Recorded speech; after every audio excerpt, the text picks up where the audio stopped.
Guilherme, tenho 19 anos e sou do Rio de Janeiro. Sou estudante de engenharia química, trabalho à noite, já treinava há um bom tempo e não conseguia ver os resultados significativos para mim. Então eu soube do protocolo do Léo e da fórmula dele, quis dar um voto de confiança para saber como que eu agiria com isso daí.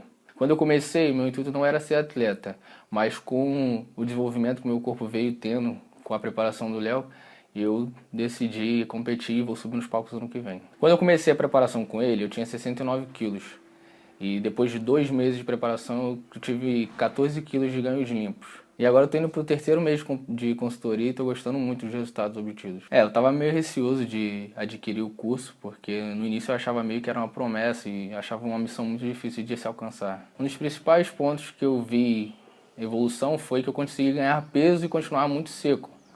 E eu mesmo não acreditava nisso. Eu comecei a ficar volumoso, o peito ficou mais estufado, o ombro saiu um pouquinho mais e eu continuei ficando seco assim, ó.